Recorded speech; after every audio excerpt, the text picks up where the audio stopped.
Halo teman-temanku semuanya, apa kabar? Semoga teman-teman sehat ya. Teman-teman, kali ini saya akan memberikan kisah nyata yang bisa dipetik cara nalar atau cara berpikir tentang usaha real, khususnya UMKM ya teman-teman. Karena saya sendiri pelaku UMKM, saya pernah jualan bakso dulu ya, tahun 90-an, punya karyawan banyak dulu teman-teman ya, sampai belasan, bikin kafe juga, bikin makanan, bikin usaha-usaha yang lain UMKM ya. Jadi eh, ngalami betul real usaha UMKM itu seperti apa. Cuma karena ada kesibukan lain, waktu muda itu energinya lebih, akhirnya saya main di pasar modal selama 22 tahun teman-teman. Nah, singkat cerita, saya mau ceritakan tentang usaha-usaha UMKM, teman-teman. Kali ini saya akan ceritakan secara singkat aja ya. Ada macam-macam soto ya, macam-macam soto, teman-teman. Ini ada sekelumit kisah tentang soto iga ya, soto iga, teman-teman. Nah, ini kelihatannya soto ini soto bening ya, yang airnya itu diambil dari kaldu rendaman daging sapi iga ya. Teman-teman bisa lihat di sini ya, ini ada iga, ada sumsumnya juga ya, terus ada otot ya. Jadi khusus untuk yang ada tulang-tulang gitu ya. Nanti ada kisah-kisah lain tentang UMKM yang lain yang berhubungan dengan daging-daging juga, banyak jenisnya teman-teman ya. Bakso juga termasuk jenis dari itu. Tapi saya khusus mau mengomentari usaha yang satu hari omsetnya kurang lebih 47 sampai 50 kilo ya habisnya. Jadi itu ya lumayan banyak. Tapi teman-teman jangan memandang usaha UMKM itu tahu-tahu langsung rame gitu ya. Enggak, teman-teman. Usaha itu pasti berawal dari merintis dulu ya. Merintis itu enggak gampang. Data yang saya dapat di lapangan ya teman-teman, karena saya meneliti usaha-usaha UMKM gitu lama. Yang saya dapat tuh di lapangan ya, ada macam-macam faktor usaha bisa bertahan. Pertama, apakah dia tempatnya ngontrak atau enggak, itu juga mempengaruhi sekali, karena di usaha itu pasti ada biaya-biaya. Ya, ada biaya-biaya teman-teman. Yang pasti fixed cost dan variable cost ya. Fixed cost itu biaya tetap, contohnya biaya sewa, kalau kita nyewa ya teman-teman. Itu 1 tahunnya berapa, 1 bulannya berapa, itu bisa dihitung biaya tetap. Mau rugi, mau untung, itu harus bayar biaya tetap. Nah, ada juga biaya-biaya variabel yang lain, teman-teman. Ya, biaya variabel yang lain, terus biaya belanja, biaya tenaga kerja, ya, terus yang lain-lain lah, itu biaya yang dinamis, bisa berubah atau variabel.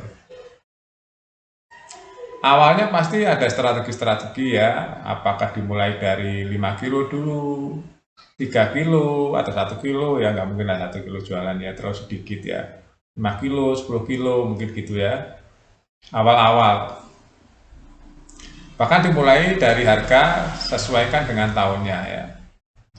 Kalau yang saya perlihatkan gambarnya ini dimulai dari 2009-2010 teman-teman, ini letaknya di daerah Surabaya ya. Nah, sekarang sudah tahun 2024, berarti sekitar 15 tahun ya. Teman-teman pasti bilang atau menyangka, wah ramai sekali ya. Nggak ujuk-ujuk teman-teman ya. Usaha itu nggak ujuk-ujuk.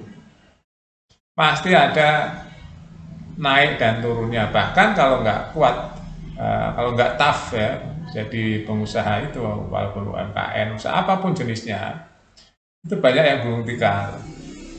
Ya, banyak yang gulung tikar. Jadi saya punya sahabat banyak teman-teman seorang pengusaha yang khususnya UMKM gitu ya. Dia tuh kadang-kadang nggak habis atau nggak ada pembeli gitu ya. Dia harus benar-benar menyiasati gimana caranya nggak nombok banyak. Karena usaha itu kalau nombok terus, teman-teman, itu lama-lama ya kolek karena rugi banyak. Nah, itu dibutuhkan banyak hal. Yang pasti kerja keras ya. Ini apalagi soto yang saya gambarkan di sini dia mulai buka jam 3:30 pagi.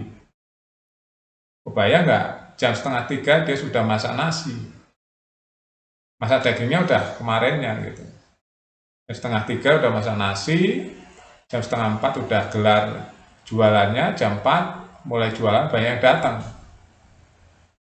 Ya, jam 4, jam 5 tuh ya mulai ada yang datang tuh pagi-pagi buat sarapan.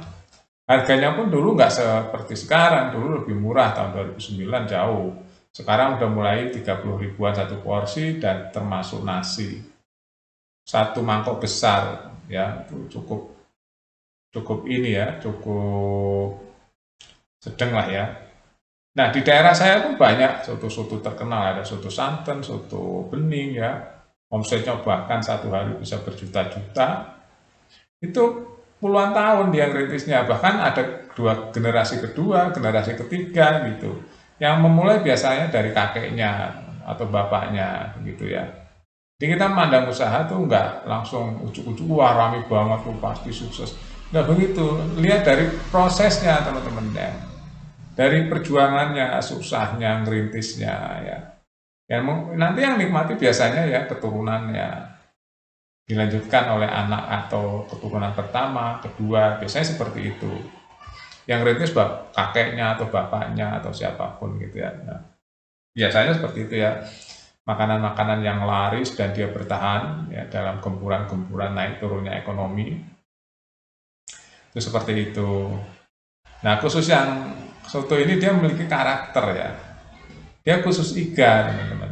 Jadi iga itu kan ada tulangnya, ada dagingnya di situ.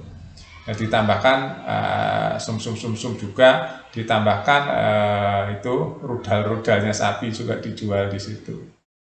Ya, itu menarik ya, teman-teman. Mungkin dia sudah dikenal banyak masyarakat karena sudah sekitar 15 tahun, akhirnya dia banyak pelanggan. Ya, untuk anak-anak muda ya, kalau berpikir bisnis jangan langsung pengen instan. Makanya banyak orang yang pengen instan akhirnya malah rugi dan tutup. Banyak sekali, mungkin di sekitar teman-teman juga banyakan hal seperti itu.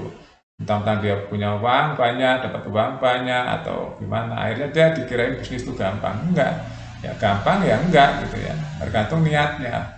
Kalau dia tangguh, tough gitu ya, ya dia bisa bertahan, sabar, tekun. Ya, intinya cuma sabar, tekun, berdoa, ya rajin, jaga nama, banyak hal di dalam usaha itu teman-teman. Ya, jaga nama, jaga kepercayaan, jaga rasa, harga juga enggak terlalu memberatkan, insya Allah bisa, asalkan ya itu tadi, ya, tough gitu ya, tahan pukul, kuat, sabar, kerja keras, tekun gitu ya.